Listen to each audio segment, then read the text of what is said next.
তথেপ আমরা মুসলমান গরু কুরবানি দেওয়াটা এবার স্থগিত রাখতে চাইছি, মোষ কুরবানি দিয়ে স্থগিত রাখতে চাইছি।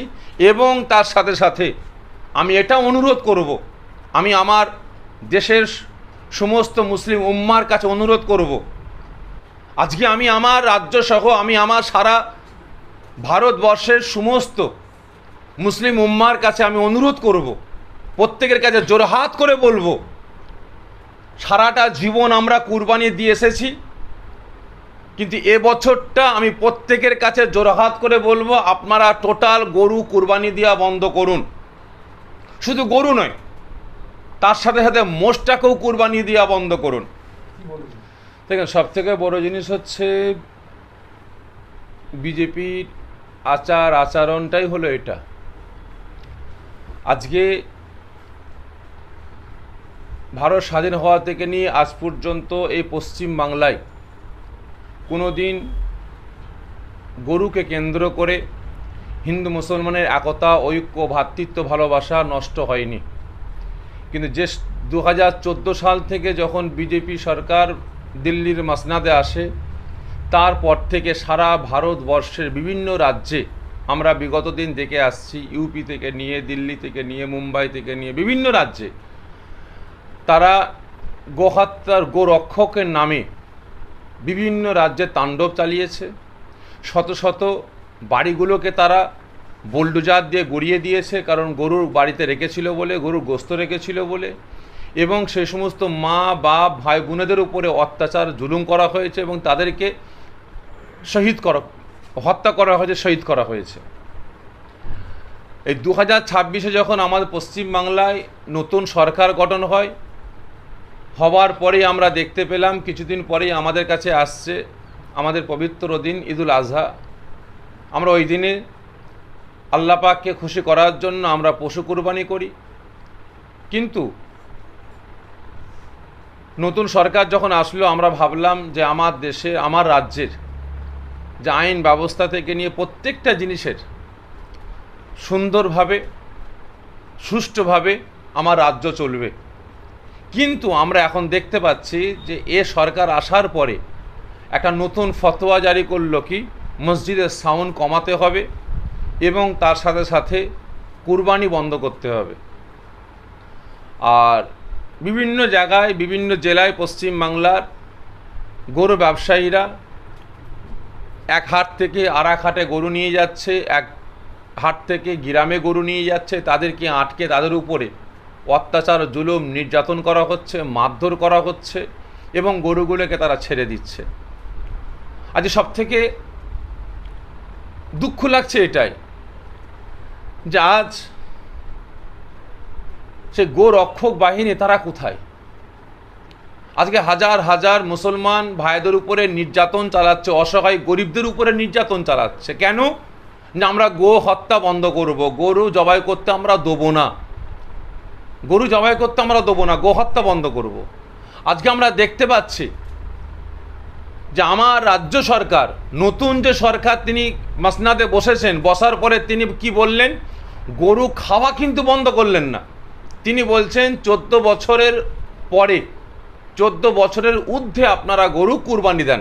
তাহলে আমি গোরক্ষক ভাইদের কাছে অনুরোধ করব যে আপনাদের যেনাকে মাসনাদে বসিয়েছেন, আপনারা যেনাকে নেতা হিসেবে সাজিয়েছেন, আপনাদের নেতা তো বলছে গরু খাওয়া চলবে, আর আপনারা বলছেন গোহত্যা বন্ধ করতে হবে। না, গরু হত্যা তো নিষেধ হয়নি। কে বলছে গরু হত্যা নিষেধ হয়েছে?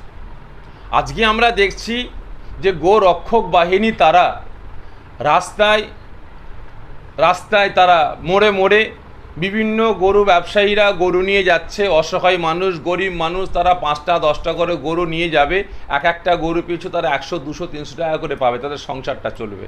আর আজকে সেই গোরক্ষক বাহিনী সে অসহায় গরিবদের উপরে নির্যাতন চালাচ্ছে, গরিবদের উপরে মারধর করছে, গরুগুলো ছিনিয়ে নিয়ে ছেড়ে দিচ্ছে। আমি এই গোরক্ষক বাহিনীদের দিকে দৃষ্টি আকর্ষণ করে বলছি, আপনারা এতটাই অবুঝ, আপনারা এতটাই অবুঝ যে আজকে গরু বিক্রি করছে কে? আপনারাই তো। গরু তো বিক্রি করছেন আপনারা। আর আপনারা আপনাদের কাছ থেকে যারা গরু কিনছে তাদেরকে আপনারা মারছেন। এর মতো কাপুরুষ আমার মনে হয় আছে বলে আর কেউ আমার মনে হয় না। আপনারা তো কাপুরুষের মতো কাজ করছেন, আপনারা কাপুরুষের মতো কাজ করছেন। আমি গোরক্ষক বাহিনীদের বলবো, আজকে আপনারা যাকে মাসনাদে বসিয়েছেন, আমার পশ্চিম বাংলার যিনি মুখ্যমন্ত্রী হয়েছেন, দেশের জনগণ যিনাকে ভোট দিয়ে মাসনাদে বসিয়েছে, সেই মুখ্যমন্ত্রী বলছে যে 14 বছর পার হলে সেই গরু কুরবানি দেওয়া যাবে। 14 বছর পার হয়ে গেলে সেই গরু কুরবানি দেওয়া যাবে, কুরবানি দিতে কোনো নিষেধ নাই। আর এরা বলছে না, গো হত্যা বন্ধ করতে হবে, গো হত্যা বন্ধ করতে হবে। তাহলে এদের বিরুদ্ধে যারা গো হত্যার বন্ধ করার নাম করে, যারা গো রক্ষকের নাম করে, যারা অসহায়দের উপরে নির্যাতন চালিয়ে বেড়াচ্ছে, মারধর করছে, গরুগুলোকে ছিনিয়ে নিয়ে ছেড়ে দিচ্ছে, তাহলে এদের বিরুদ্ধে আমার রাজ্য সরকার কি স্টেপটা নিচ্ছে?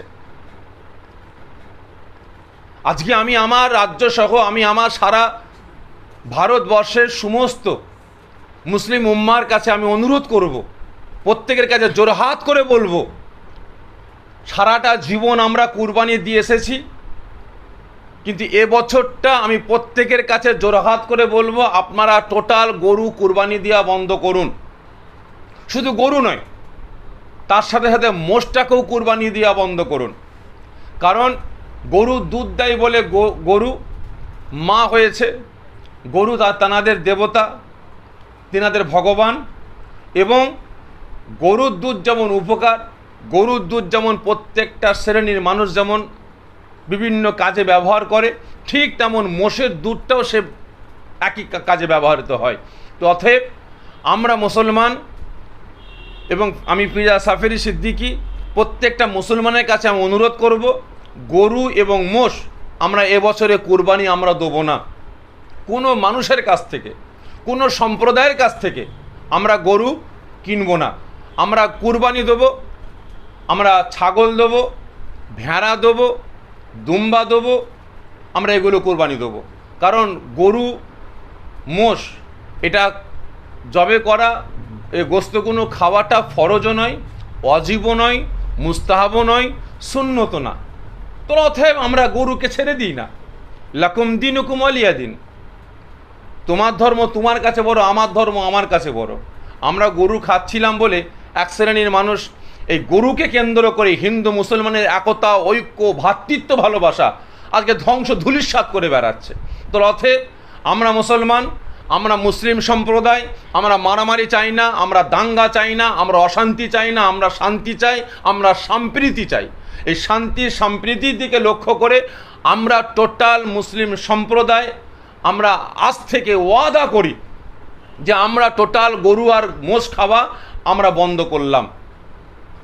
কারণ আমরা দেখেছি বিভিন্ন জায়গায়, বিভিন্ন জেলায়, বিভিন্ন রাজ্যে আমরা ঘুরি, তো আমরা দেখি যে টোটাল মোষ এবং গরু আমার 85% অন্য অন্য ধর্মের ভাইয়েরা লালন পালন করেন, আর মুসলিম সম্প্রদায় সামান্য গরু লালন পালন করেন, মোষ লালন পালন করেন,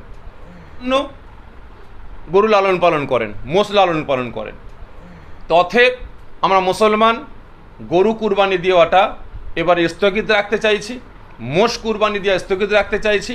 এবং তার সাথে সাথে আমি এটা অনুরোধ করব, আমি আমার দেশের সমস্ত মুসলিম উম্মার কাছে অনুরোধ করব, আমি আগামী সোমবার না হলে মঙ্গলবার ডিএম সাহেবের কাছে গিয়ে, ডিস্ট্রিক্ট ম্যাজিস্ট্রেটের কাছে গিয়ে আমরা ডেপুটেশন জমা করব যে গরু আর মোষকে অবিলম্বে এ দেশের জাতীয় পশু হিসাবে স্বীকৃতি দিতে হবে, সম্মান দিতে হবে। ঠিক তেমন আপনারাও আগামী দিন থেকে প্রত্যেকটা যারা আমার রাজ্যের যেসব সংগঠন আছে, আমার দেশে যেসব মুসলিম সংগঠন আছে, মুসলমান নেতারা আছেন এবং বিভিন্ন সংগঠন আছে, প্রত্যেকটা সংগঠন, প্রত্যেকটা দলের, প্রত্যেকটা ইমামদের আমি অনুরোধ করব, আপনারাও প্রত্যেকটা জেলায় জেলায় গিয়ে আপনারা ডেপুটেশন দেন, আমরা আন্দোলন করি যে আমাদের একতা, ঐক্য, ভ্রাতৃত্ব, ভালোবাসা রক্ষার স্বার্থে গরু আর মোষকে অবিলম্বে এ দেশের সম্মান দিতে হবে, জাতীয় পশু হিসাবে স্বীকৃতি দিতে হবে। তাহলেই দুধ কা দুধ পানি কা পানি হয়ে যাবে।